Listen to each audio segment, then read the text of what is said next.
What is up, Morning Skate listeners? I'm here with Igor Larionov II, hockey player, avid Twitter user, and son of former Red Wings star Igor Larionov. Igor, how are you today?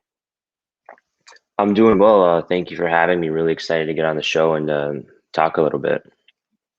Of course. So, if you guys aren't following Igor on Twitter or Instagram, you definitely should be because he's one of the most entertaining accounts on hockey Twitter, in my opinion. And I know a lot of people listening feel the same way. So, Igor, you have played your junior hockey pretty much everywhere. So, hmm what's that experience like playing in the QMJHL, the OHL, and then the USHL? Was it challenging having to switch leagues every few years? To be honest, it wasn't too challenging at all. The way it all happened was I was drafted in the OHL by Saginaw, and they didn't. I wanted a trade. They didn't want to give up my rights, so the only way I was able to get out of that situation was to go to the QMJHL, which I played in Quebec for a year. And after that 1 year, I got a phone call from Windsor, and they pretty much told me they have a spot for me. They wanted me to come play for them, and Quebec's great and all. I had a good time, Mhm. but I'm from Detroit. Windsor is 20 minutes away. I could live at home, so that was an offer I couldn't really pass up.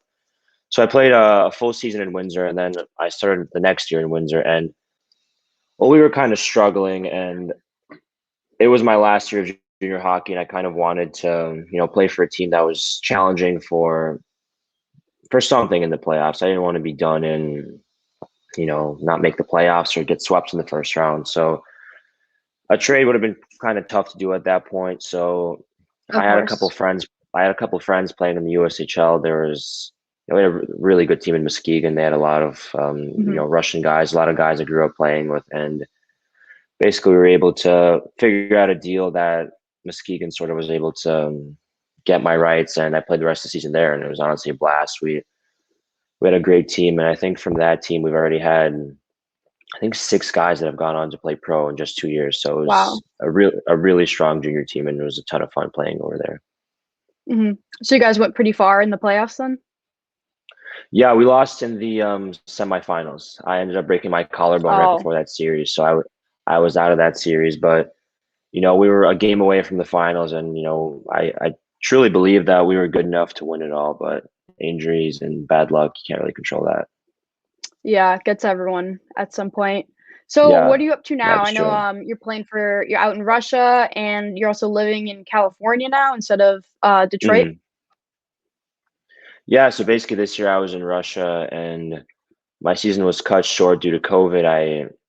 I came out there, I was playing, I was doing well. I mean, got rookie of the week my first week there, and after that I got COVID, and it wasn't too bad of an illness for me personally. I battled through it pretty lightly, but Mhm. afterwards the side effects were kind of difficult. I had a very rapid heart rate that I tried to recover, but the doctors basically said it's kind of dangerous to try to push over that, so they shut me down for the year, and I was only able to play 5 games, but it was still a good experience. And after that happened, basically the off season started, and I figured I'd rather spend my off season somewhere warm, somewhere by the beach Totally than in makes Michigan. sense. No, Yep. yeah, no disrespect to Detroit. I love Detroit. I grew up most of my life in that area, but at Mhm. the end of the day, I'd rather, like 2 days ago, I worked out, I skated, and I went to the beach. Like, what could be better than Yeah. that? I mean, honestly, I think we'd all like some time out in California, but For real.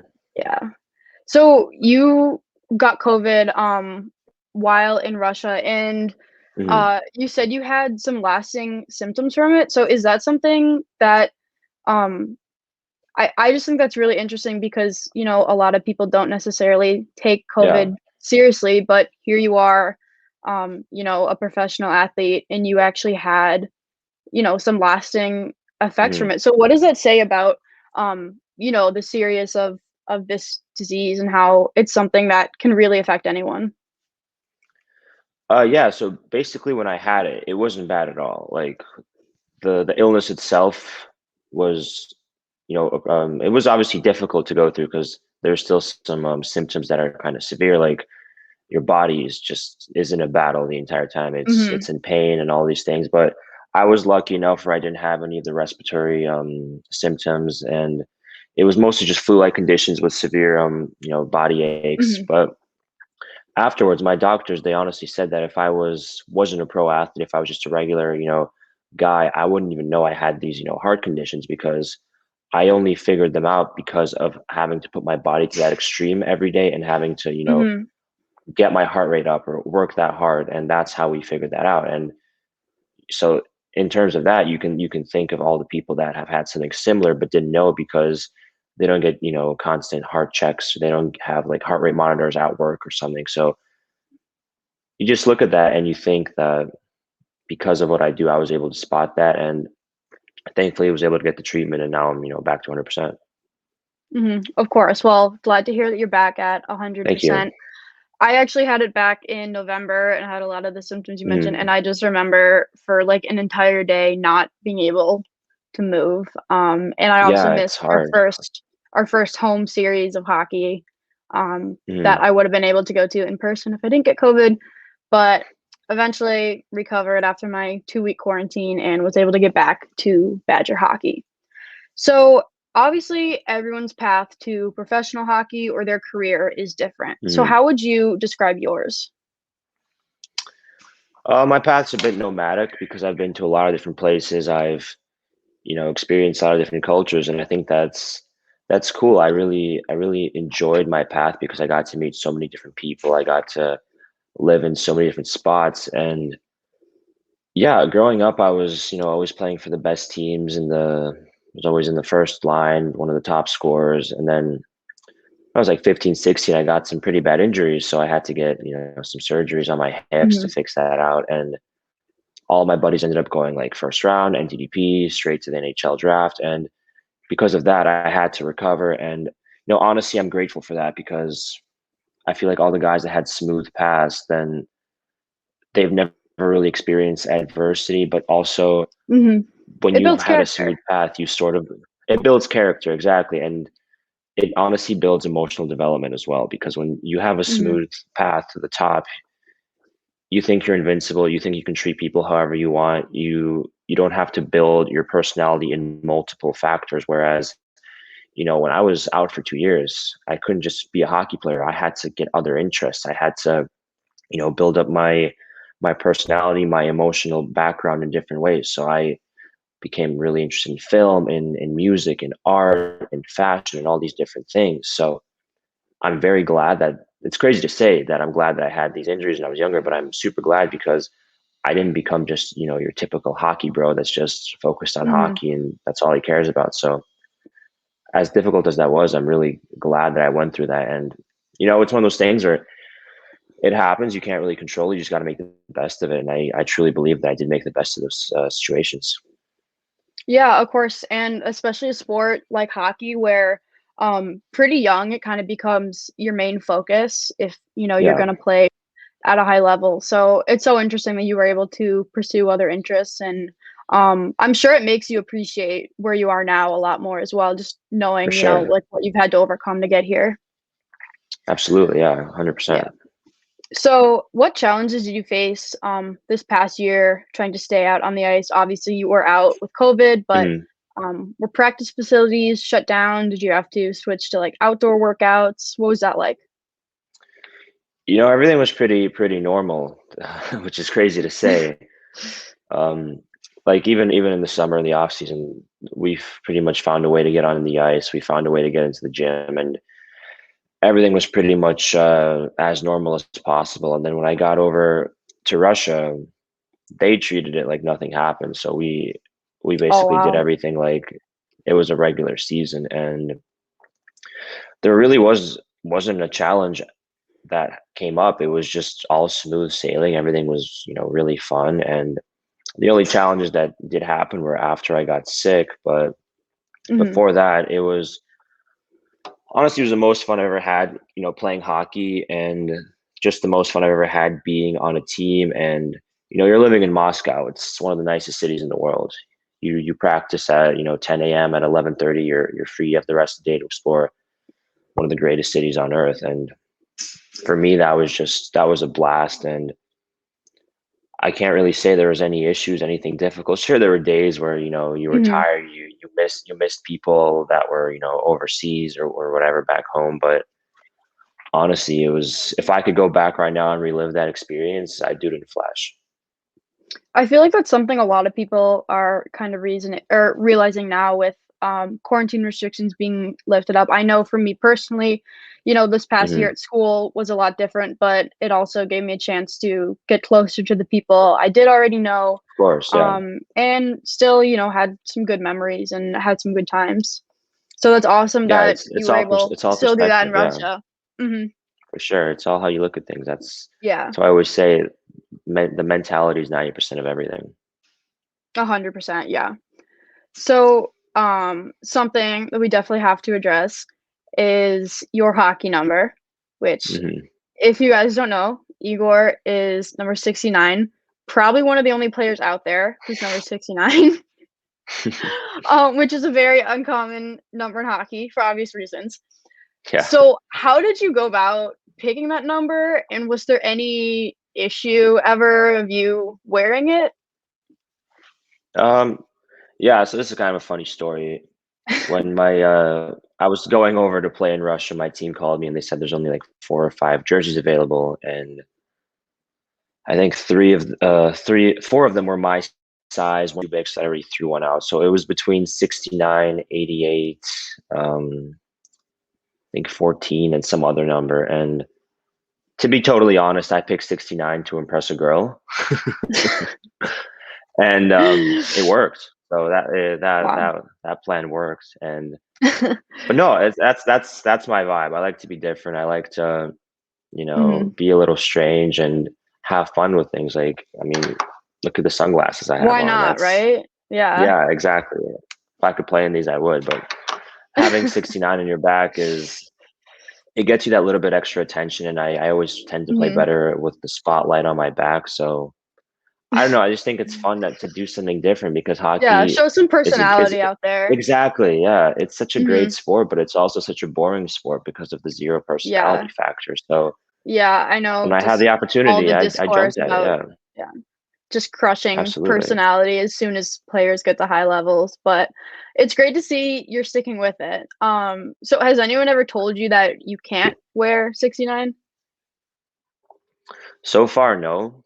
So far, no one's ever said that, and I'm sure eventually someone will say that. But honestly, my goal is to become a player where you're good enough where people can't really tell you that. So hey, it's Mhm. just extra motivation every day to put in that work, get better, get stronger. And honestly, if you think about it, if I were to get 69 on a team here, that would be the highest selling jersey, and Oh, that's a yeah. win. That's a win Oh, for yeah. that's a win for 100%. everyone. Yeah, that's a win for the Mhm. team, for the league, for me, for everything. So I don't know.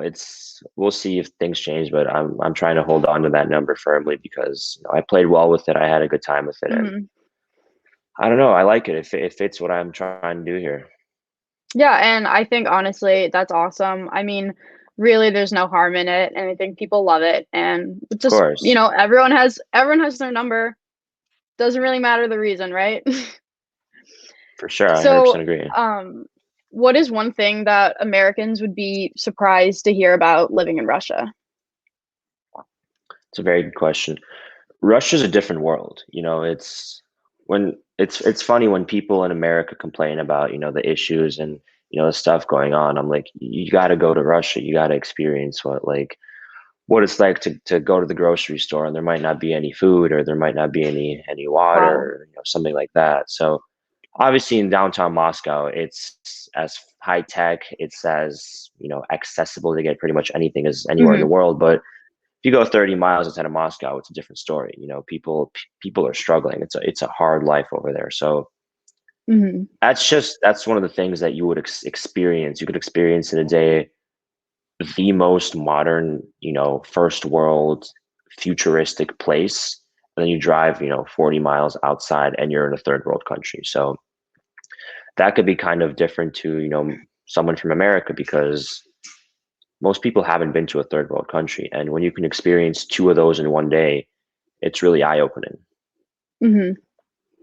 Of course. And I was looking through your TikTok page the other day, and I actually Mhm. saw one of your videos where it looked like the tap water was just brown, like just Yeah, yeah. mud. And I know, I used to work for the NTDP out in Michigan, and when they had tournaments Mhm. in Russia, they had to bring over just cases and cases of bottled water because Yeah, they that's couldn't drink true. it there. So was that something you had to deal with over there, or were you able to, like, I don't know, get used to the water your time there? Honestly, I've spent so much time in Russia, my stomach is probably made out of metal by now. I can pretty much drink anything and Stomach I'll be anything? fine, and Yeah. yeah, and the bath water, it is yeah, it is brown. It is very, I think, rusty. I like to call it Oh, okay. rustic. It's yeah. But no, I if you guys saw that video, I did go into that bath and it was fine. I survived. Nothing really happened to me. So I don't know. I'm that kind of Mhm. person where I just do crazy things sometimes and Just roll with it, yeah. yeah, just roll with it. Yeah, it's a cool story. It was a cool TikTok and Mhm. it was a different experience. But at the end of the day, I survived. I got some cool content out of it and it's a story. So what could be better? Mhm. So did you spend a lot of time in Russia, growing up then?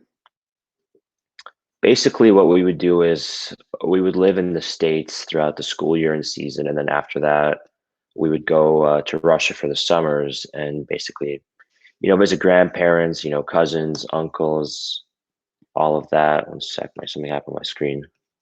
Oh, no worries. All right, I'm back. Yeah, sorry, my something came up. But yeah, like I was saying, yeah, basically we would spend the school year and my dad's season in the States. Then in the off season, we would go to Russia for like a month or two, and then after that month or two, we'd go on vacation somewhere closer to the States. And but yeah, every summer I'd spend at least a month or two in Moscow visiting family members, visiting cousins, relatives, grandparents, and it was always exciting to go there. It was always a lot of fun to visit, and I love to travel. I love to experience new things. I think Mhm. going to Europe is very cool. So just doing that was always a ton of fun for me because you could see so much, you could learn so much, and you always met new people, which was a treasure. And I think that's one of the coolest things you can do is to network and to make contacts for the rest of your life. And throughout my childhood, I was able to make friends that I still have now. Have acquaintances that I still have now, and that's something that I find really interesting, really cool.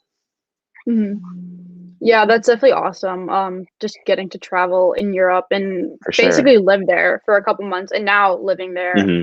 as well. So I have to ask you, Team USA or Team Hmm. Russia? It's a really hard question because I'm pretty much as American as they come because I was like born here, I was raised here, Mhm, I spent most of my life here. But at the same time, I'm very Russian.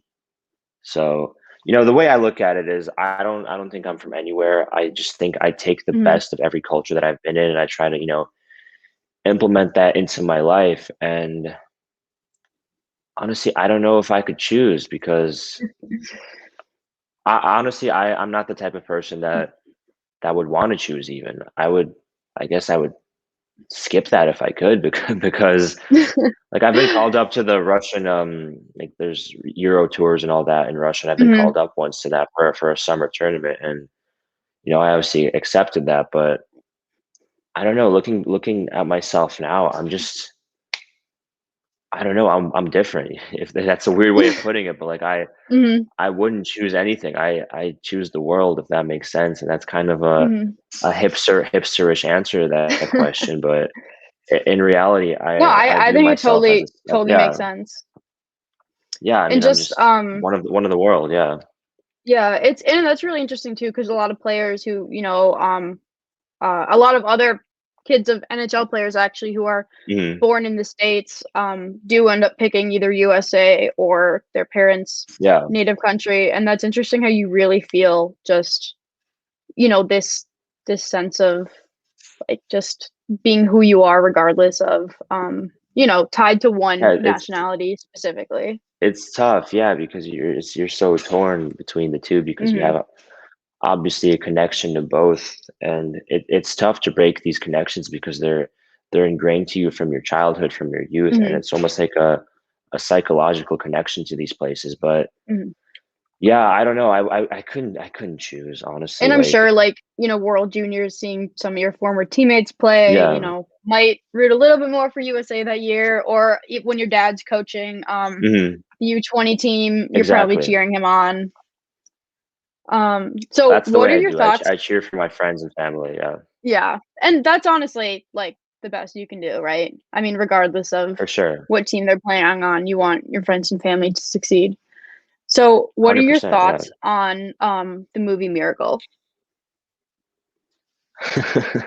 Is that something I that's, think it's a like, great. banned in your household, or No, no, no. I saw that movie in theaters with my dad when I was, I think, 5 years old, and Mhm. no, I love that movie. I think it's a great film. I really think Kurt Russell should have been nominated for at least a Golden Oh, Globe for yeah. that performance. He was incredible. He was incredible, Mhm. and it's a good film. It's entertaining. I really enjoy watching it. My dad also likes the movie, but he was one of the last cuts from that 1980 Soviet team. So, Mhm. he was on the team. He didn't lose. Maybe if he was on the team and he did Be a lose that game, we would have little a different, different. yeah, a little Yeah. different opinion of that. But at the same time, it's such a cool story, and like, I just love that they were able to tell that story in such an interesting and Mhm. cinematic way. So, no, I really enjoy Miracle. I haven't watched it in a while. I think last time I watched it was maybe 4 or 5 years ago. But if it's ever on TV, or I don't know, if I'm just bored and go on Disney Plus or something, I definitely put that on and give it a watch. It's a good film, honestly. Just like, Mhm. based, even regardless of being a hockey fan or having any connection to it, it's a solid film based from storyline to acting performances all around. I think it's very solid. Yeah, I was just so interested to hear your perspective on it, being both an American and Russian hockey Yeah. player whose dad did play for, the Russian Olympic team, and it's interesting to hear Hmm. that, he potentially could have played on that team as well. So, Yeah, switching that would have been gears a bit crazy. here, um, Hmm. you are from Michigan. I am also from Michigan, and, if anyone listening doesn't know, Michigan's hockey community is huge, especially around Detroit. They have a couple of the Yeah, best AAA teams in the country, probably the best AAA teams in the country, honestly. And it's basically like an NHL player breeding ground, essentially. I mean, for sure. so many players have come out of there. So, and you played for Honey Bake AAA, which is also one of the best teams out there. So what was it Hmm. like playing, in such a competitive hockey community? It was a lot of fun. I loved my time playing for Honey Bake. We were treated, incredibly well. Like, we were Mhm, given our own locker room. We were given, all the clothes to work out in, team mhm, jackets, pretty much everything. And we were always one of the best teams in the country. So the games are honestly never too challenging because we were that good. I think one of the years we went like 73-2 or something. And that's just insane, winning 70 games in a season. And we were always that good. So it was mhm. just a ton of fun because we were always winning. We were always, treated with, as well as, some junior teams are treated. And because of that, I can't, think of those memories any better because they were just so much fun. And I still have a lot of friends from those teams. And it's just one of those things where you look back and you think how lucky we were to have our own locker room, get everything we wanted, travel Mhm. to the best tournaments, play all the best teams. And, we were lucky enough to win a lot of tournaments and a lot of championships too. Yeah, and honestly, like, those experiences playing hockey when you're a kid where in the moment, it's just about having fun. It's not about, Hmm. like, what junior team you go into, college commitments, any of Of that. It's course. all about just having fun, and those are some of my, best memories from hockey. And I was wondering, if you ever got a chance to play in the state tournament in Michigan, which is one of the Hmm. best, state tournaments in the country. Yeah. I actually got to play in that, I think, 8 times, and I won it 6 times. Wow. Yeah. So So, did you a lot of ever good memories get from that. get to nationals then? Yeah. We got to nationals twice and we won it once. Wow. What year was that? I think 2014, 15. I think we were Wow, okay. Bantam Major. Yeah. Mhm. So, It was a good did you time. have Yeah. any did you play with any notable names that some of our listeners, NHL fans might know now?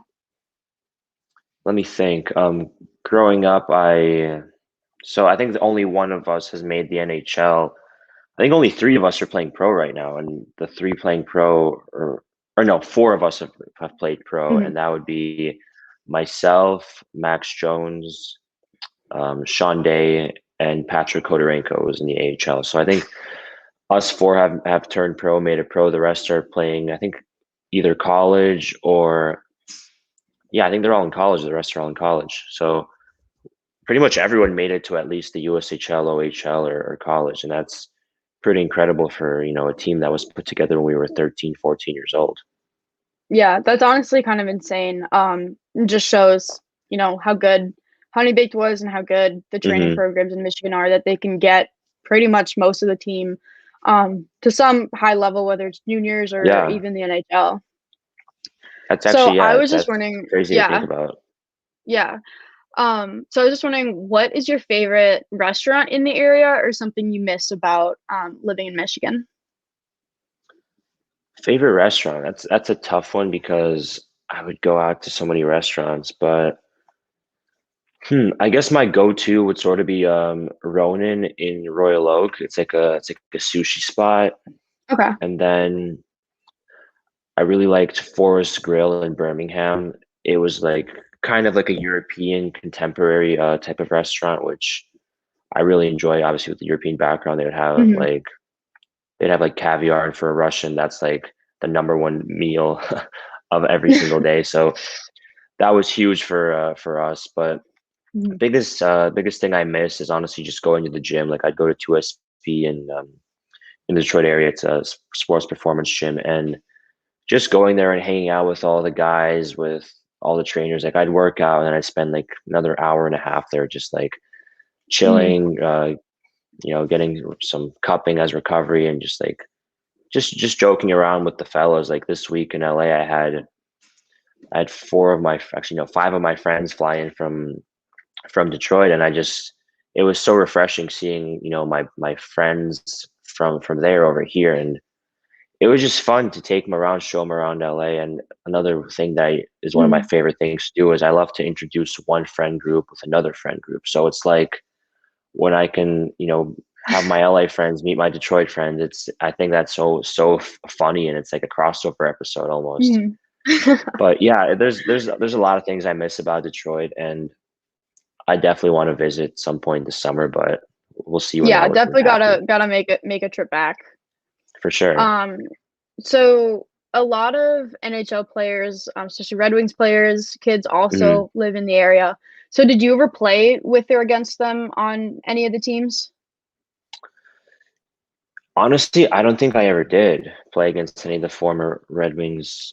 To be honest, the only like kids of our former Red Wings players that I had any contact with growing up were the Iserman girls because we were, always so close. My sisters were close with them, and I was, pretty close with them. So that was the only connection that we sort of had. I'm just thinking of anyone else. I can't really think of anyone that I played against in my age group. I really can't think of anyone, but I guess we were always close with the Isermans a little bit, and we're still, on each other's social media. So yeah, it's one of those things where like I don't think anyone was born in my year. I think they were maybe all born a bit later in like in 2000, 2001. So Mhm. I sadly, I actually never used to got the work with opportunity to.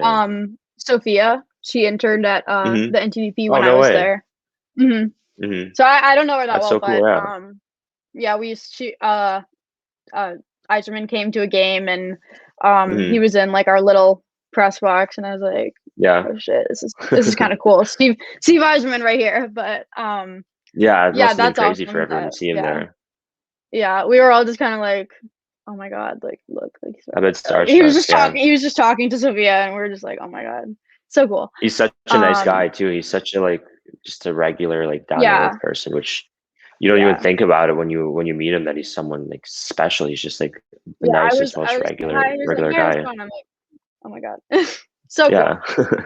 Um, so obviously your dad, member of the Hockey Hall of Fame, three-time Stanley Cup Hmm. champion. member of the Russian Five on the Red Wings. Definitely one of the Yeah. most famous Wings players ever, one of the best players ever. But right now on Twitter, you seem to be surpassing him in followers. So I was wondering if there's some friendly competition there, or if you said anything about it, like giving him a text like, "Hey, guess who has more followers now?" Yeah. He doesn't really tweet that much besides like his Twitter is basically used to keep track on me and like my Mhm. sisters if we ever do anything. So he doesn't really care about that. But no, as soon as I'm at 14,000, he's at 14,000. As soon as I get 14,100, I'll definitely tweet something taking a jab at him saying that I have more followers than him or just making fun of him in some way. But no, I think it's fun that we have this little competition going. He doesn't really I don't think care about it because Yeah. he's I hate to say it, but he's a boomer, and that generation doesn't really pay attention to Mhm. social media as much as we do. But no, he's got a lot of followers on Instagram too. He's more of an Instagram guy. He always posts his meals and his workout videos. So he's more of an Instagram guy, if anything. Mhm. So, speaking of his Instagram, I stalked it a bit beforehand. It seems like Hmm. he's been up to a lot lately, including making wine. Yeah, And if you guys don't know, he's also famous for drinking a glass of red wine before playing hockey. And I was yeah. wondering if you could give us some insight about that. I mean, I know for me personally, like I can't Hmm. just like before beer league, I don't know how people do that. So I was wondering, has he ever, explained why or the benefits of that? I honestly don't know. I've never asked him, and I really don't know. Like I should ask him one of these days, but Have you but ever he tried always it? drinks. No, I never have. I'm You might honestly have not. to. I probably will at this point. I feel like I play It better might when be there's it's like something. in Yeah, your genes that's what you gotta do. I probably should. I might. Yeah, but I might take a shot of something instead. Yeah, maybe just for a summer skate, see how it works out. Yeah, Then, next skate I'll take a yeah, shot of tequila in the locker room and see how that you works out have for me. you have to let us know how it goes if you do. I'll probably be Definitely better to be definitely honest. tweet it out. Definitely tweet it if Oh, you I do will and for let us sure. keep us updated. I'll bring a So bottle to the and locker room. Yeah. and he does make wine now. So how did he get into that? That seems like one of the Hmm. more interesting endeavors that we've seen from former NHL players.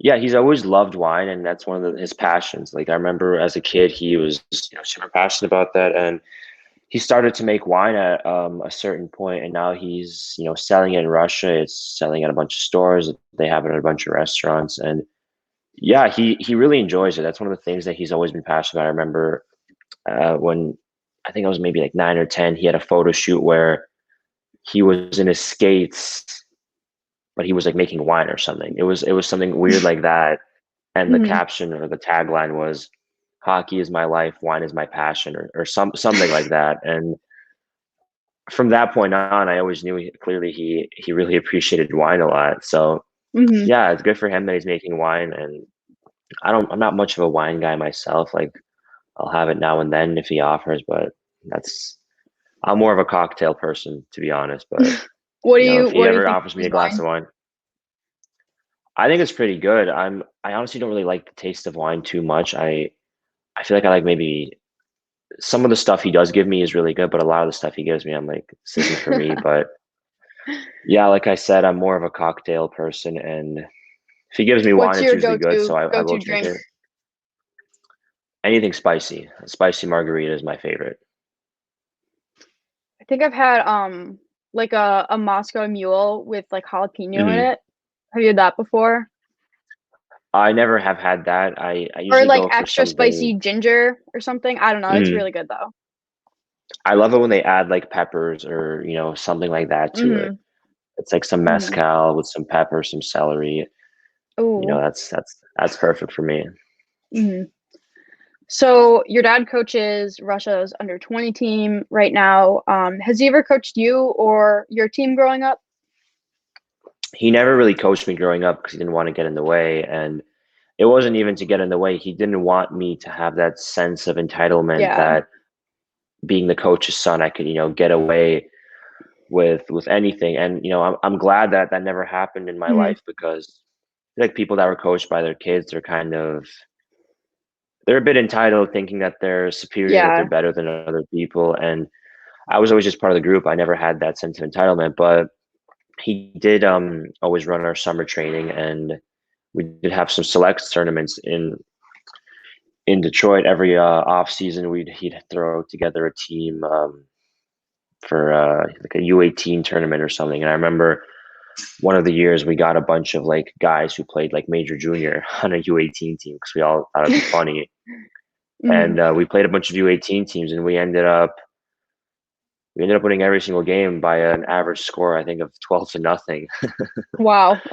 But yeah, but no, it was always fun because in the summertime he'd always train us, he'd always skate us, and just like that, we'd all love it. Like even to this day, we all think about it, and even now when he comes to LA, he gets on the ice. But he never did coach me in season because he never wanted me to be a coach's son, which I appreciate because I don't think I'd want to be that person either. So Yeah, I'm I I'm think we've glad all I'm had, glad how we handle it.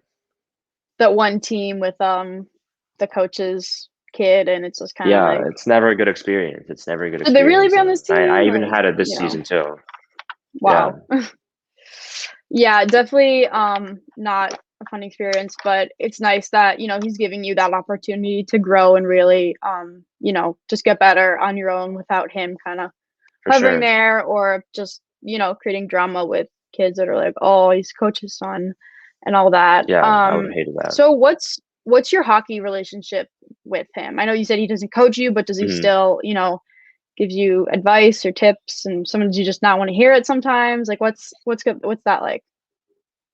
No, I mean he's always helping me out. Like we're always watching hockey games together in the summers. We're always on the ice together. So we have a great hockey relationship because he's always trying to, better my game, trying to help me, trying to point something out. And I can't really say anything bad about it because I've been extremely lucky to have him help me out because how many kids have the opportunity to, you know, come home and watch a playoff hockey game with, a Hall of Fame player that can, Mhm. dissect the play, give you tips, help you out with pretty much anything. And yeah, I'm just super, super lucky to have that kind of opportunity. It's for me, it's just watching a game with my dad, but like for most people, that's like something you'd win at like a charity event. Like Yeah. you'd bid to watch a game with like Yeah. a Hall of Famer or a current player, and, Mhm. and that's just my day to day life. So I understand how lucky I am, but also it's nothing special to me because that's just first off, he's my dad. Second of all, he's a hockey player. So I view Mhm. it as just quality time with a parent. And honestly, that's awesome that you view it that way, and, you can just kinda take pleasure in that as something that can help you out in hockey, and also just spending Hmm. time, with your dad. And your mom was also, an amazing athlete. She was a figure skater. So I was Yep. wondering, if did she have any influence on teaching you how to skate, or was she trying to get you out on the ice when you were little? Yeah, my skating is all her. And the way it happened was when I was growing up, she never really taught me how to skate because I was little, I was immature, it was boring. I just wanted to chase a puck around with a stick, which most little kids want to Mhm. do. Yeah. But once again, coming back to the luckiness of getting injured at 15 and missing 2 full seasons, at that point, I had to completely rebrand my form of skating. And for an entire 5 months after my surgery, after rehab, I was on the ice with my mom every day. And she basically built my skating up from scratch and just built it up in a way that was the most efficient, the most, I don't want to say perfect, but perfect technique way of teaching to skate. Yeah. And after that, I everyone has always told me I have, incredible skating technique, that I'm a very good skater. And it's one of the things I always get complimented on that people always, tell me about. So I'm very lucky that I missed 2 years of hockey with, severe injuries that, could have messed me up, not only my career, but, mentally, because that's tough seeing all your friends, Mhm. getting drafted, all these things. But again, I was looking back, honestly, that helped me so much to the point now where I'm so confident in my skating ability, so confident in my speed with my edges. So again, just very, very lucky that that had happened to me. Yeah, and I'm sure those are some great memories spent with your mom as well. Honestly, to be totally honest, it was for me, it was horrible because I hated every single minute of it because it was so boring to me. All I wanted to do was I was yelling at Yeah. her. I was telling her this is so stupid. I want give me my stick. I want to shoot pucks. I want to do one-on-ones. And she was like, "No, no pucks on the ice.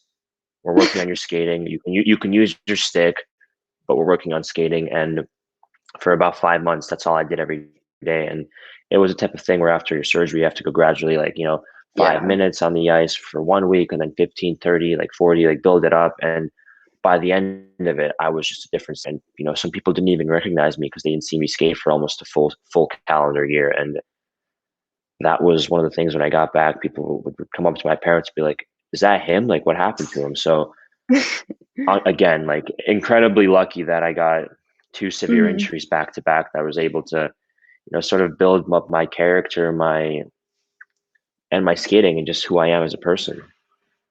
Well, hopefully, you weren't too hard on your mom. But yeah, that's awesome to hear. I know a lot of people probably experience that, practice sucks sometimes, but in the Hmm. end, like once you realize the difference, you're like, oh my God, I'm glad I did those bag skates. I'm glad I spent that For summer sure. training. And it sounds like you really like it paid off really well. Oh, 100%. It's super valuable. Hmm. So, when you were growing up in Detroit, did you go to a lot of Wings Hmm. games, watch your dad play? And if so, do you have a best memory at a game? Yeah, so basically what would happen was we would go to pretty much every game, but we would always sit in the family room. So I was never really in the stands. We would Mhm. just watch in the family room because they had food. It was me and my two older sisters, but they were still pretty young too. So like it was easier for my mom to just, keep us all in the family room where we could just run around and like, if we want a snack, there's a bunch of food everywhere. I feel like Mhm. now a lot of teams they sort of do that, but with like a suite for family members, so you could sort of watch at the same time Yeah. as being in that environment of like, you're all in the room together. But no, I don't really have too many memories of actually being in the stands. The biggest memories I do have, sometimes we would stand behind the Zamboni door at Joe, and when my dad would skate by, he would wink at us. That's something that Aw. I would always look forward to. And another thing that I do remember is when they won the cup in '02 and I got to go on the ice and I didn't realize what was going on. I was mostly just, Yeah. just scared. It was so loud. There were so many people. It was very late at night, and I was 3 years old at the time. All I wanted was to go home and probably Yeah. watch like cartoons or something. But looking back, I'm so lucky that I have experienced that. The photos, like that picture of us, the entire team. I'm in that picture, and I was on the cover of Sports Mhm. Illustrated. Like, how many people can say they've covered Sports Illustrated? Yeah. That's pretty unbelievable, and I've used that as a brag a couple of times, and Or use it it's use just it one of in, those things Two where it's Truths, One Lie. That's a good one for yeah, that two too. truths or one lie, or like yeah, it's Like, yeah, I was on the cover of I don't Sports know. I just Illustrated, think yeah, that no big even deal. for real, even though like I don't really remember it, the photos and the videos they just bring you back, and you just think, wow, I was there, I experienced that, and that's Yeah. I don't know. For me, that's it's very cool. That must have just been, like, insanely cool, especially once you realized, that there's what the Yeah, Stanley this Cup meant the and magnitude what of that it. meant, Yeah, but yeah. exactly. So, so you mentioned you were about 3, and, Hmm. do you remember, like, celebrating with the cup when your dad got his day with the cup? I remember when we brought it to Moscow, and I think I had just turned 4. Maybe I was a little bit older, but I remember my dad put the cup in the shower with me, and I showered with the cup. That's pretty much what I remember most. And then afterwards, I ate Frosted Flakes out of the cup. I do remember that we had Frosted Flakes in our apartment in Russia, and I remember eating that out of the cup. And I didn't really get what was so special about it. People were taking photos of it. I was just like, all right, like You're designing. eating My breakfast, dad brought cool. home this But big yeah, silver metal thing. Like, guess we're lugging it yeah. Like around my for the dad day. brought home a new toy for real, and Like I I don't made know. It cereal was out it of was it. nothing too crazy. Yeah. But looking back, So I'm like, I'm assuming wow. you Even, did you did honestly, touch yeah. it, right? Oh, I've the first one they won, the second one they won in '98. He asked for the cup day right after like what was my due date because I was born that summer, and I think I Oh, was okay. 3 days old. Three days old, they put me in the cup, so I got the Stanley Cup curse. But honestly, I don't believe in Yeah. curses. Like Yeah.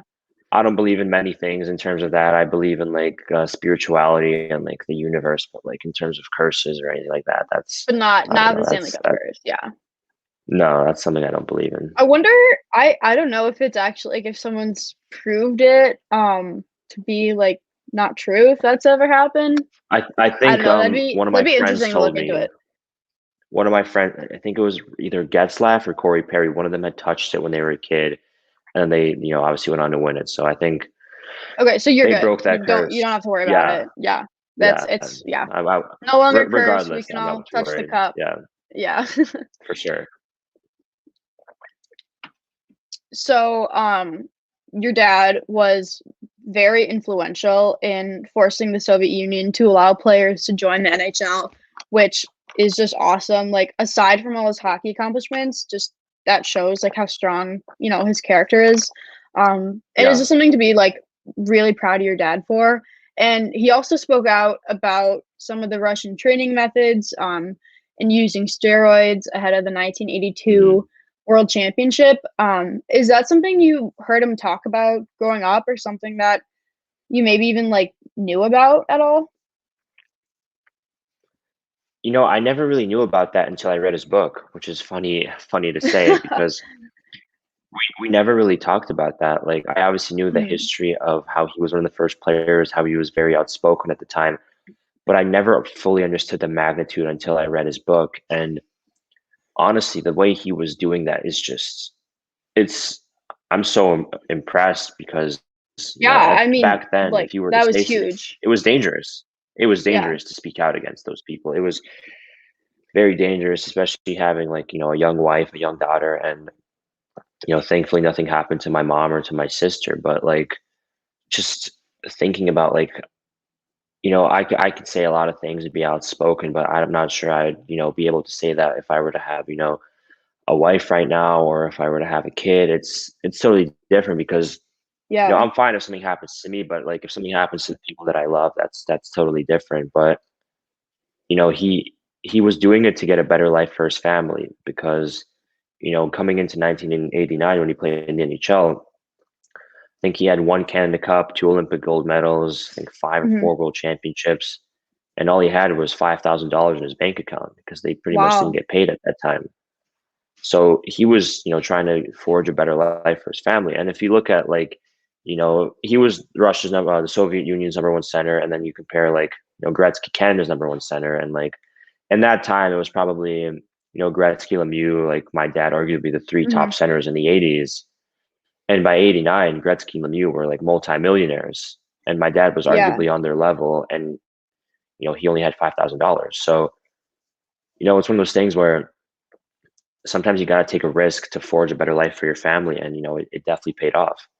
And I looked into that a bit and um like I had no idea that players had to live in like military like barracks essentially, Yeah, right?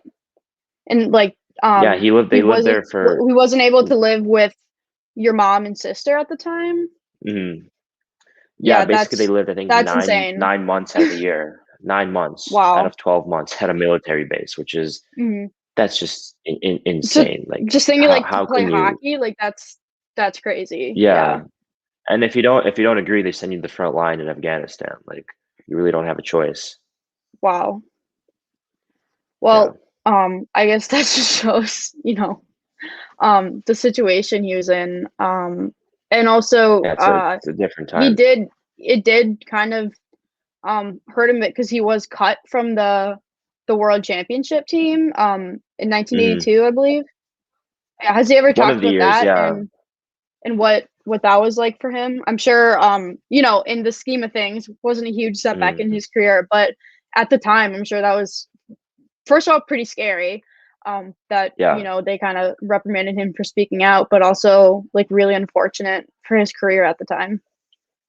Yeah, I don't remember the exact world championships, but I do know he told me the story how they just took away his passport and said you're not coming, and that was basically it. And he had no.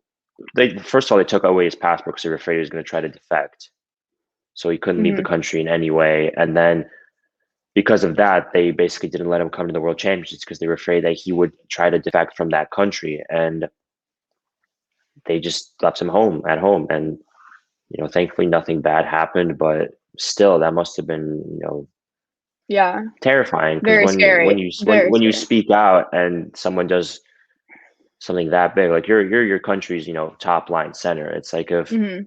It's like if McDavid were to say something and then at the Olympics next year they just didn't take him, took away his passport. We're like, McDavid, you're stuck Yeah. here. Like that's crazy. Like it's very scary, and thankfully nothing bad had happened, and they got through it. But it sounds like it's also an example of, him using his position as being, like, basically the best Russian Mhm. player at the time, to speak out, and that, yeah, he did get cut from that world championship, but, if a player at a lower level spoke out, the punishment could be Yeah. a lot worse. So, I'm sure, you touched on it a bit, but how has he inspired you to use your voice and just speak out, especially on social media, about what you think is right? Mm. It's never been like he's told me to say something or told me to speak out. I think it could be something genetic or just subconsciously as a child. I sort of, put the two and two together that that's the right way to do things. But for me personally, I don't like it when people are treated, unfairly or differently or are Mhm. segregated just because you think they're different or someone thinks they're different. Like we're all human beings. We're But all it's on like, the what same is team. different even Exactly. mean? Like, we're all different in a sense, you know? The only thing that different does is make you unique, and Yeah, everyone should be unique in their own way. And if you don't like someone because of their skin tone, because of where they're from, because of who they love, well then I'm sorry, but you're the problem, not them. yeah, Like and that should be the way, it's looked at, but yeah, and it's unfortunately, just still a lot of work it's to do. sad. It's sad when you hear people just saying these things, and I don't know. It gets me really upset because like who do you think you are that you can judge someone just because they're black or just because they're gay or just because they're from a different country? Like we're all the same. Like I look at people as if you're a good person, I'll treat you like with respect, with kindness. If you're a bad person, I'm just going to let you be, and best of luck. But I don't get where that hatred comes of you know just being such an evil person to someone that has done nothing wrong to you, and the only reason why you don't like them is because they are slightly different to you. I just can't comprehend that. Yeah, it honestly just makes no sense, and it's real Hmm. unfortunate. It's still an issue, but, there's a lot of people, in the community speaking out, and especially in hockey, there's some setbacks, but it does seem like Yeah. we're moving slightly in the right direction.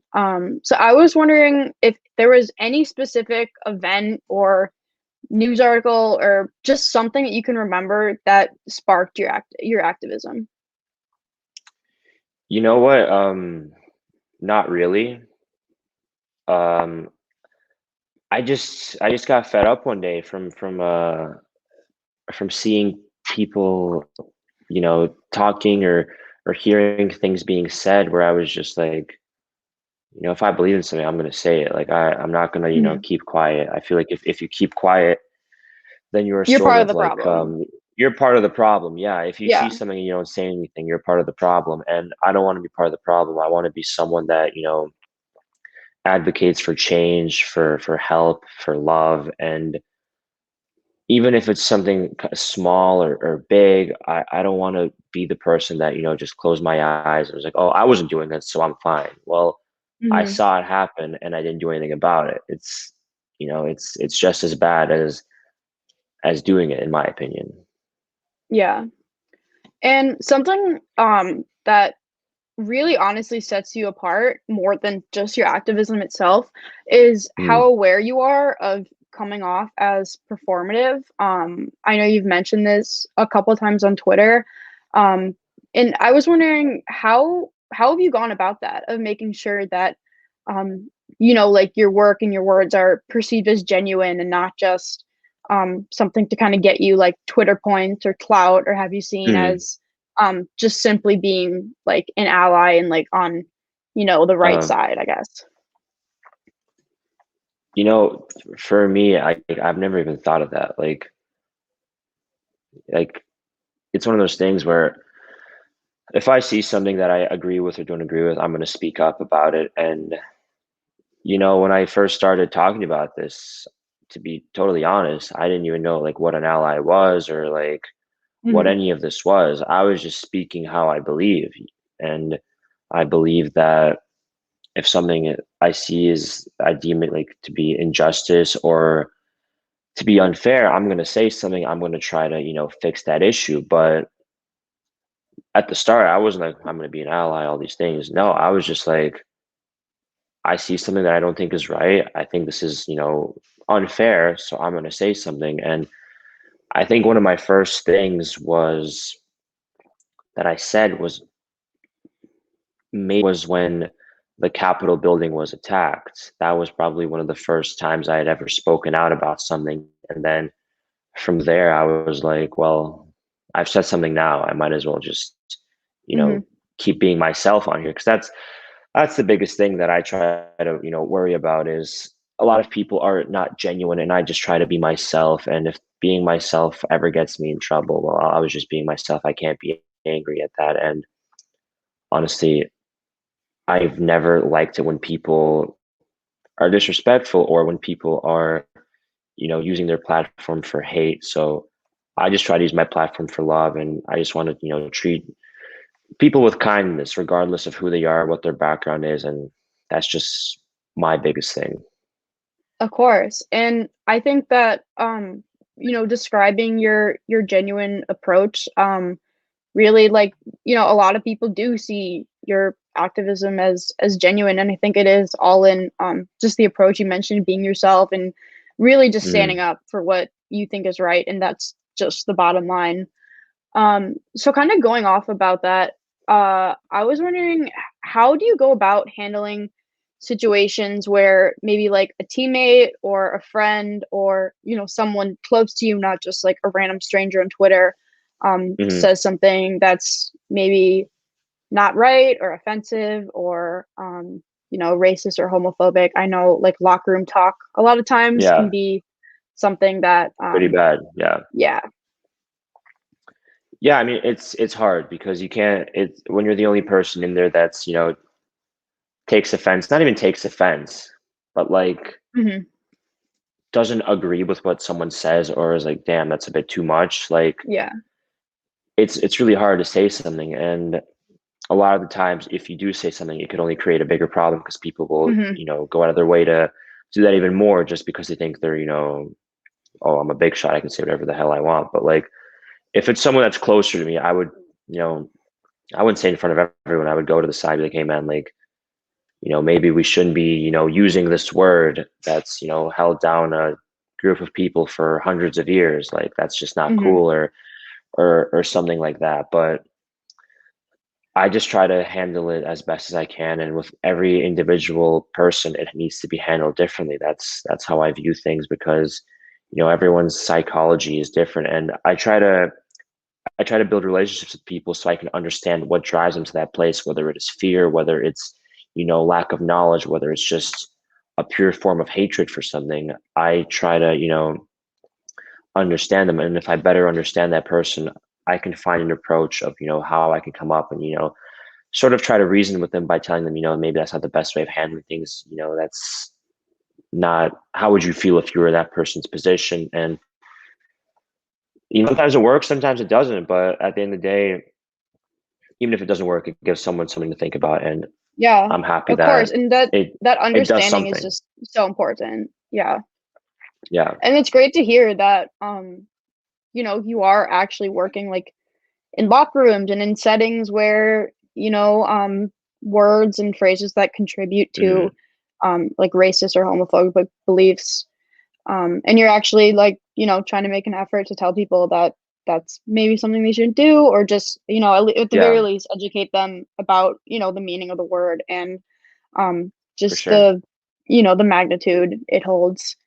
So, um, hockey especially is a sport where there aren't a lot of people who are outspoken about, a Mhm. lot of social issues, especially compared to, football, basketball, although there are some exceptions.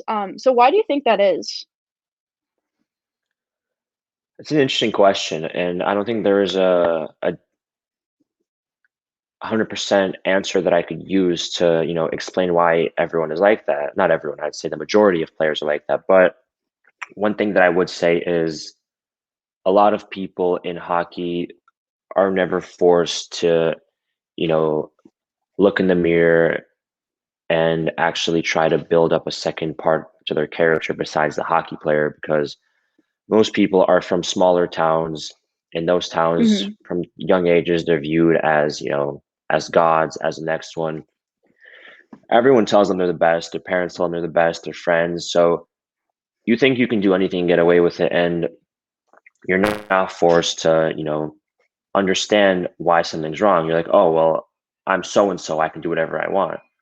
Well, that's not true. Everyone has, limitations in what they can say and what mhm, they can do. And if you think that you're bigger than that, well, then you're wrong. So in terms of that, it's one of those things where you think you're so popular, you're so smart, you're so cool that you don't need to be educated, that you don't need anything else besides hockey. And I really think that a lot of that comes from a lack of knowledge, a lack of education. But there's also some cases that I've seen that are people, I would just say, they're just not good guys. They're just not good people. That's why they're yeah, saying things like that. And you're always going to find good and bad people.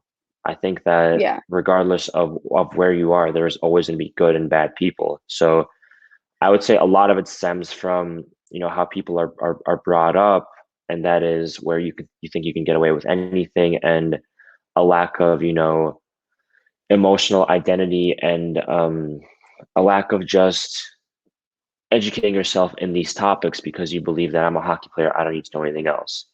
But then there's mhm, also some people that just choose hate, and that's sad to see. But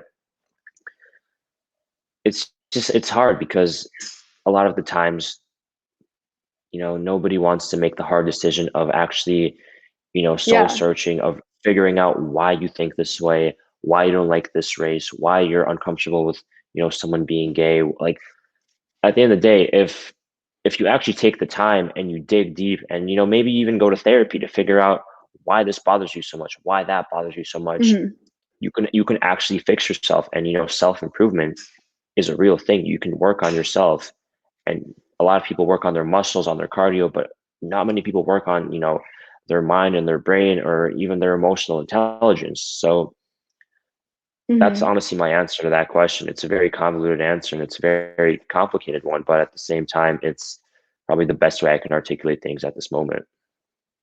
I think it's so interesting you say that, especially in regards to mental health, because, um, mental health has kinda been, like, a viral thing, the Hmm. I wouldn't say there's exactly a stigma around mental health anymore, it's more of, like, a stigma around actually realizing that everyone can get better and, you can always, Yeah, like, better your mind, and also, I think a lot of people, they're willing to post, like, hashtag #but let's talk, but they're not willing yeah, to go to therapy or to really kinda, like, exactly. look at themselves, and not all of mental health is just suicide prevention, it's dealing with anxiety, stress, just the way you handle yourself. And that's really interesting that you Hmm. you brought it into, a conversation about, why people, like, are sometimes hesitant to speak up. And also, I think a big part of that is just, the environment of hockey is really much just keep your head down and don't really Yeah. stand out. And that's really kind of at every level, and it's really unfortunate, but it's great to see that, as more young players come to the NHL, that they're kind of breaking that, and I think it's Yeah. awesome to see, especially this past year. JT Brown and Tyler Sagan were pretty outspoken about Black Lives Matter, and a Mm. couple players on the North Dakota college team. So it's nice to see that just we're moving in the right direction a little Of bit. course, yeah. It's Yeah. nice to see that, and there's a lot of progress being made. But even like I remember last summer, I play soccer with a lot of my hockey friends in Detroit, and Hmm. I got a Black Lives Matter patch on my jersey, which at the time every soccer team in Europe had a patch like Yeah. that, and I was supporting that, and I got the same patch, and a lot of my friends, they didn't even want to be pictured with me because I had the patch on. They didn't Oh, want to be associated with that, and they said that's disgusting. What am I doing? And that really took me back. That was quite shocking I'm sure to. it's so tough to have, your Yeah, friends, people you've known for a long time say that and have yeah, that and kind it's of. it's one of those things where usually if there's any political discussion, they're all on one side and I'm on the other side. So that's kind of difficult being in a hockey locker room because I feel like the political scales are always tipped to one side, and if you're one of the few people that are on the other side, you know, you really can't argue with 18, 19 people. You just gotta, Yeah. you Yeah. know, you gotta choose your battles, ones that you can win, but you can't win a Yeah. battle arguing 20 people. And that actually ties in really well to my next question about Hmm. the NHL posts a rainbow logo or something about Black Lives Matter. All the comments Uh-huh. are just, can we keep politics out of sports? Yeah. But you never really said anything that's that political.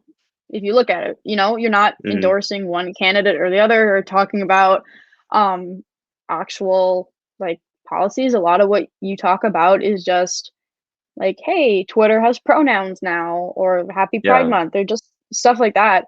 So, and being a journalism major and working Mm. in specifically sports journalism, we were taught that sports is such a powerful medium to bring people together. And you can ignore the news, you can choose not to watch, whatever.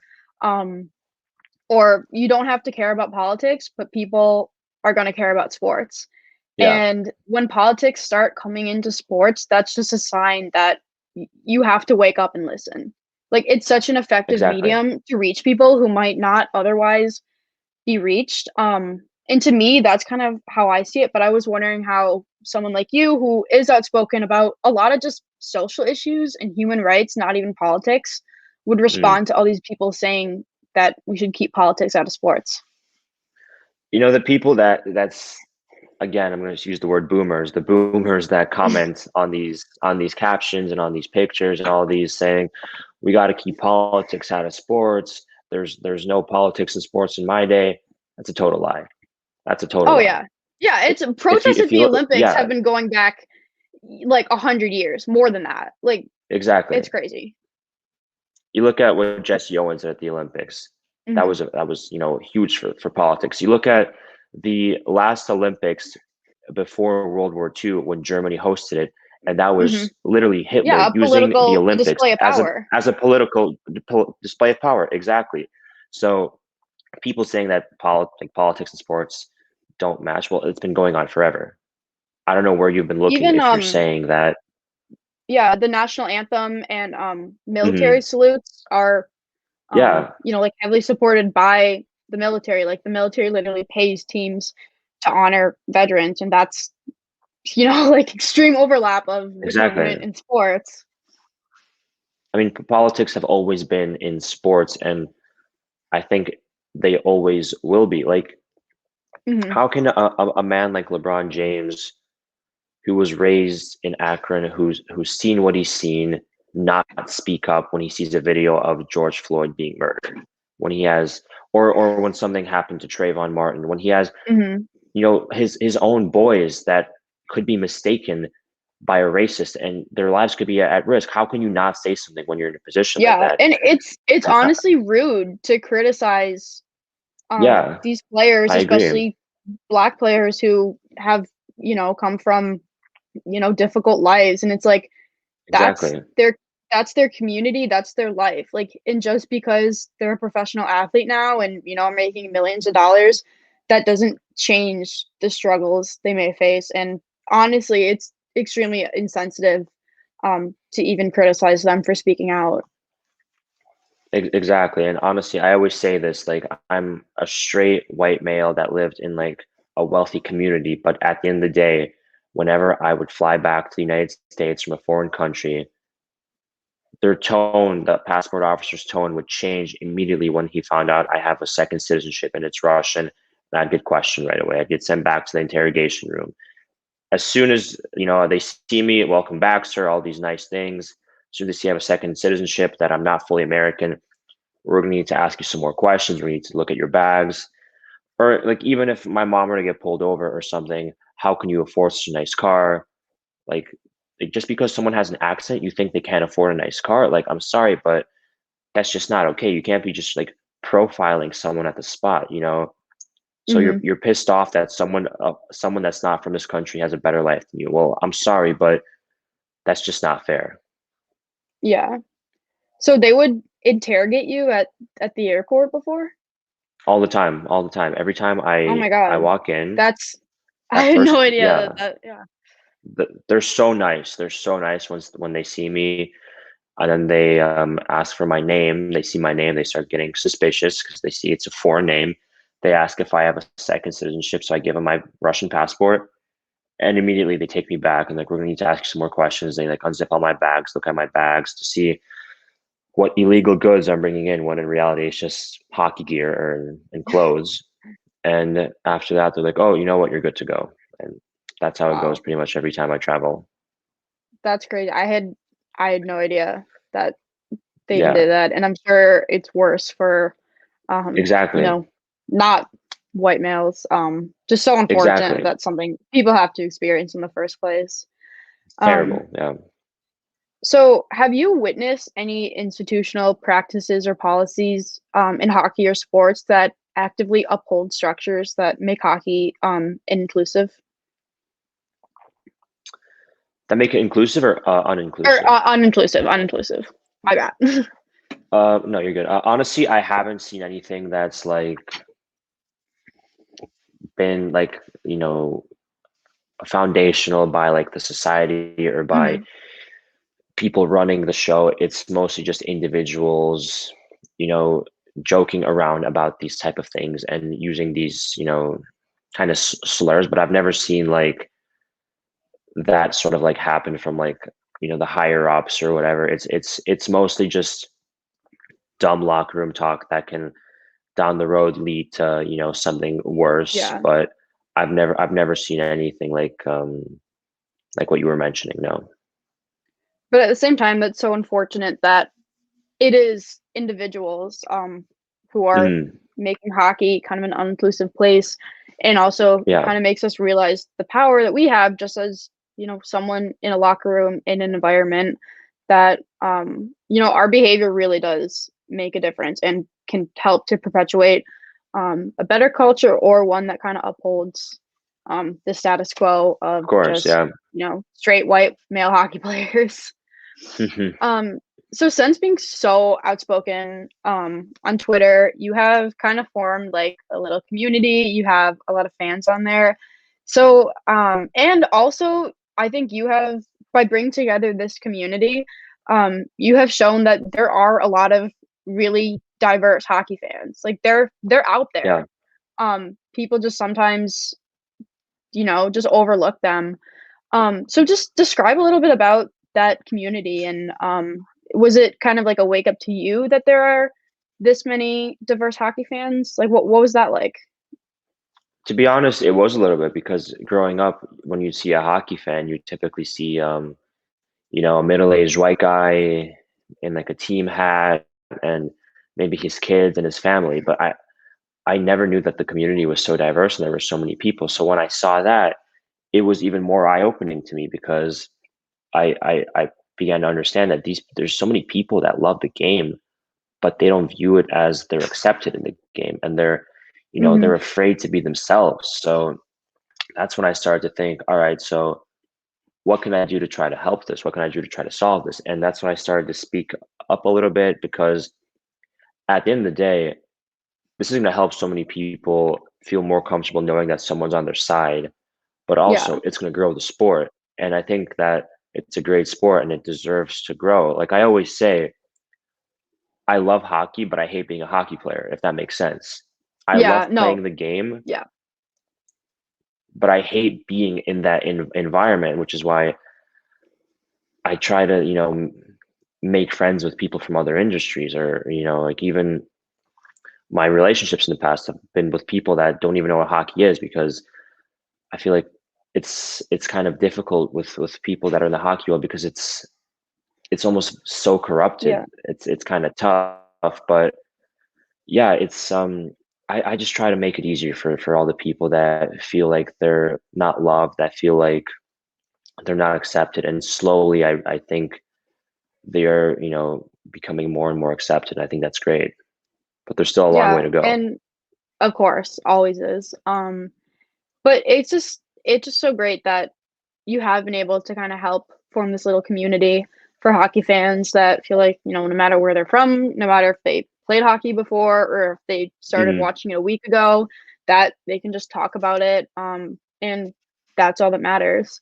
And also, I think it kinda shines a light on things like, using, rainbow tape in practice and the NHL Yeah, posting about Black Lives Matters, that there are people who that really, like, means a lot to them. A a lot of lot to, comments yeah, on those posts are like, "Oh, like, there's no gay players in the NHL," and it's like, first of all, there's no out gay players in the NHL. There's exactly. 800 players.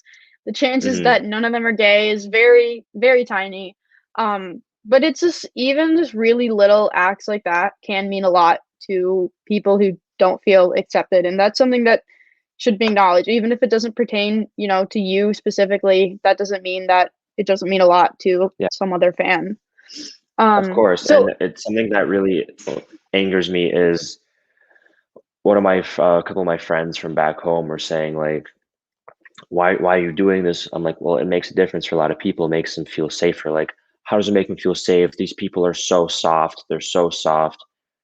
And I was shocked when I heard that. All I could say was, I think you guys are the soft ones that are being affected by something that yeah, has nothing to do with you, just spreads love like, you and don't agree grows the with it, game. just scroll, move on. Like, you don't have Yeah, to like we don't have to do more than that. if you're so hard and you're calling people soft, then why does this affect you so much? That really, angers me when I hear stuff like that. Mhm. But I also think people just don't, like, understand, especially people who are very accepted in the community, like white, Hmm. straight males who played hockey all their life from rich families. Yeah, You will never know what it's like to not feel welcome in a exactly. community that you're interested in. Like, imagine just, loving hockey, but not being welcome in, like, It's tough. communities Yeah, around the sport. I can't And even it's just imagine. something. Yeah. Yeah, and it's like, you just have to realize that that's not an experience that you can ever experience, and Hmm. that just respect, like, For sure. how other people feel about things. It's unfortunate there's people like that, but again, it's nice to see that, there are starting to be communities, um, for hockey fans no matter where they're from.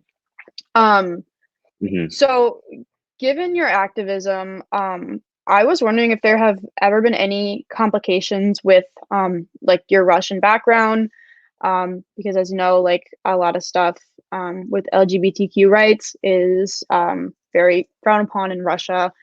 I was Hmm. wondering if, like, have you been when you were in Russia, were you, like, able to tweet about it there, or any other complications like that? Honestly, when I was in Russia, I tried not to tweet about most things because of, the going on. So I just, Mhm. keep it a low profile, just more like, jokes or observations. But Yeah. now that I've gone back and I've started to, be more active, I really haven't had any backlash from Russia or people from Russia. I've had some, American or for North American fans, throw some things my way, mostly I don't know, just like stupid things that don't even, Hmm. bother me or affect me. But for the most part, it's all been good. Like, I really can't say that I've had anything bad. I've had people be like, "What are you doing?" Blah blah blah, or like, "Get Hmm. your pronouns out of your bio." Like I know you're a man. Like, what are you, gay or something? And I'm like, dude, like it makes people feel better and more accepted in the hockey community. Like, this doesn't So it's affect like you, doesn't it's such hurt a you. little Like, thing. Like, why do yeah, you care? Like that goes back to it's like, calling people yeah, soft. It's like you're literally upset about 3 words in someone's bio. Like, exactly. And it's like, I don't think they're the soft one here, buddy. yeah, it's like everyone knows like I'm a dude, but like for someone that sees this and is a hockey fan and like, wow, like this person supports me, this person understands me. That makes such a big difference. And Hmm. I'll do that all day long just to write three little words in my Yeah, it's such bio a just little to thing you make can someone feel do. better. Yeah, and I don't know. It's just when people say that kind of upsets me. It doesn't really anger me because I know I'm doing the right thing. Because regardless, Hmm. you're always going to get some people saying something to you when you're doing something, and I know I'm doing the right thing in this situation, but it's annoying sometimes. Sometimes people, say some things, but for the most part, Yeah. it's been all good. Well, that's good to hear. And you really do make a difference. I mean, people on Twitter love Thank you. you. And it's really nice to see that you're a part of that community. So switching gears a bit here, Mhm. you do have a pretty big social media following, and honestly, like it doesn't seem like a lot of that is from being a pro hockey player or even your dad's name. A lot of it is from just like your personality and Yeah. your content. So have you ever considered becoming like an influencer if hockey doesn't work out, or even, an Mhm. influencer who does play hockey? I mean, you People already have have called me merch. an influencer. Yeah. Yeah. I mean, People honestly, have you called me kind a of are hockey one influencer. already. Yeah. Like yeah, that's fair to say you are one. But Bad I question. don't know. No, it's a good question. It's a good question because it makes sense why you would ask and why people would be interested in that. But I don't know. I feel like an influencer isn't like something real. Like it's just Yeah. someone being themselves, and that's all I'm doing. I'm just, tweeting what I feel is right, and or just Instagram or something. I'll just post like something that I think is cool, like or funny or probably cool. But no, I mean I definitely love to post. I love to make content. All that stuff is fun, and after hockey or something, I definitely love to do something that is in the entertainment industry. Whether it be some sort of like, I don't know. I've had some approaches from some agencies to model a few times, which I'd Wow. be down to do, and that would be a lot of fun. I feel like I know some people in that industry. I've been close to some people from that industry, and they've all said that I could potentially do that. So I'd be down to do that. Also, I'd love to, I don't know, maybe produce or write or something in that field, or be an on-air personality, not as like Liam McHugh or like Jeremy Roenick or all these guys commentating hockey or something. I'd rather Mhm. do something away from the sport. But yeah, definitely something in terms of the entertainment business or just being in front of the camera is something I'd really enjoy to do.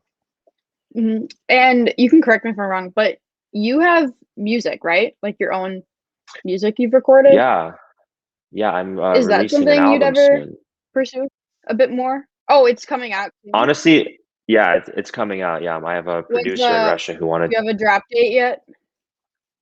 I don't have a date yet. We're still in the writing process and creating all that, but I should have 3 songs out by end of summer. And yeah, it's just one of my friends. He's a producer in Russia, and he figured that it would be cool to make some music. And I was like, Mhm. all right, let's For do sure, it. yeah. So, I mean, honestly, if you look at things right now, like what Pete Davidson said a few weeks ago, I thought it was a joke, but it was really funny and true. It was, if you have enough followers, you can truly do whatever the hell you want. Yeah, pretty much. If you look at these people, like they're releasing music, they're becoming boxers, they're like Mhm. the list goes on and on of all the things they're doing, and it's Yeah, like, because people will support you no matter what at that point.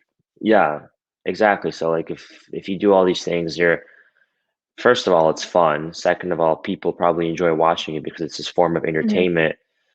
And lastly, you're going to gain more followers. You're going to grow a bigger brand. At the end of the day, when you have a bigger brand, you're able to affect more people's lives and you're able to do more good. mhm. So, for me, it's just it's a win-win-win scenario, and I'm excited for whatever the future holds. And right now, it's obviously more focused on hockey and all of that, but we'll see where everything else goes.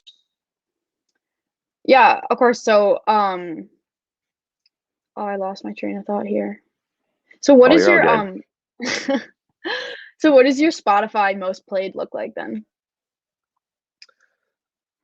So I don't have Spotify anymore, which Or is a Apple very long Music story. most played? But I let me Oh, let or me check my Apple Music. Let me pull my phone out real quick. what happened with Let's Spotify? see. It's a long story. I had a joint account with someone, and I don't have a joint account with someone anymore. Ah, yeah. You know how it goes, I'm sure. Everyone's Yeah, been through that. of course. All right, so let me go Well, through well, my all right, yeah, let me go through my alright, recently not recently played.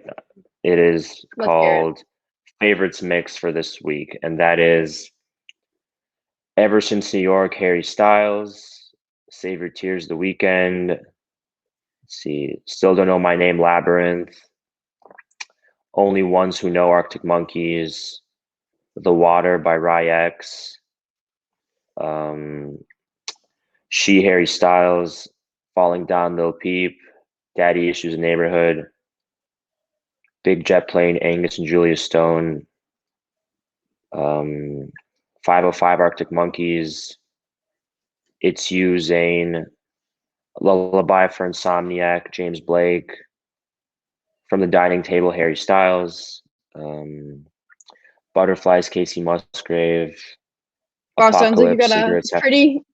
pretty Yeah, it's interesting like mix like there. like 15 songs. Yeah, I think there's a few more. Wow. Apocalypse, Cigarettes After Sex, Cigarette Daydreams, Cage the Elephant, and last one is, let me see what that is. Are You Bored Yet? The Wallows. Yeah. You really got It's all over the got place. country It's in all over there, the place. yeah. Yeah, Yeah. they got everything in there. Honestly, I'm the same way. I like when people ask me what kind of music I like, I just say I have bad taste in music because it's not bad. It's just very Mm, tailored to me, and I'm like, you yeah. probably won't like it, and I'm not gonna defend it because frankly, I Hmm. really don't care if you like it or not. But For sure, it's your thing. Yeah. personally, don't hand me the aux because you probably won't like it. Honestly, But whenever I get the yeah, aux, people ask me, who is this? What song is this? Because like my favorite thing is when I play something and nobody knows what it is. That's like my yeah. all-time favorite thing to do. See, I'm a huge Taylor Swift fan, and Hmm. she has a song for any mood, any day, any moment. Yeah, So you hand me the aux, I'm probably playing a Taylor Swift song, which a lot of times people are that's like, "Oh my perfect. god, like this is Taylor Swift, like she doesn't just sing Shake It Up." I'm like, "Yeah, like she's really good at music," but Yeah. yeah, my friends joke like, "Oh, at what point is Clara gonna hijack the aux at the party with Taylor Swift?" 'Cause or like, I don't know if bars are new have touch tunes. You know, that is where you What's can, like, that? control the music. Touch tunes, where you can control the music at the bar. No, I've the only place I've been, I have like DJs, and when you request something, they usually don't play anything that you Yeah. want. But So a lot of bars in, Madison, Wisconsin, and Ann Arbor have, like mm, it's an app, and they also have basically like a jukebox in there, mm, and it costs like $1 or 2, but you can, like, play a song, oh, that's so, cool. like, eventually it gets to a point in the night where I play either, like, Love Story or You Belong With Me by Taylor Swift, Uh huh. and the Oh, bar that's a good loves it, one. like, that's the most hyped song of the night, People get going with that. Yeah, so yeah, like, you can't everyone knows the words, like, whatever, but, for sure. yeah, so that's my taste in music, but, so last question here is an easy Hmm. one. Who do you think's gonna be, playing for the Stanley Cup this year? Interesting. And hopefully we get this podcast Person, out before it's decided. yeah. I'd like to see for the entertainment value, I'd like to see Tampa versus Vegas, just because I feel like they're both, excellent teams. But I feel like Montreal's got something special going, especially with Carey Price, in that he's just out of Yeah. this world, insane right now. And I think it'll be Montreal and Tampa. Yeah, that's what it's That's my looking like prediction. right now. Yeah. Also, like, I work at Wisconsin, like Cole Caulfield, let's Hmm. go. Yeah, Would be true. great end to an already like accomplished year. For real. Yeah. So that's all I have for you. Any last thoughts, anything you want followers to know? Just thank you for having me. I always, have a blast talking and, conversing about these different things. And I really appreciate you having me on. Yeah, of course. It was so fun. I really appreciate taking time. So Of that course. is Igor Larionov, the second everyone. Subscribe to the Morning Skate podcast. Follow us at Morning Skate on Instagram and Twitter. And of course, follow Igor on Instagram, Twitter, and TikTok as well. I'm Thank you. Clara, and I will see you in probably not the next one, but probably sometime soon.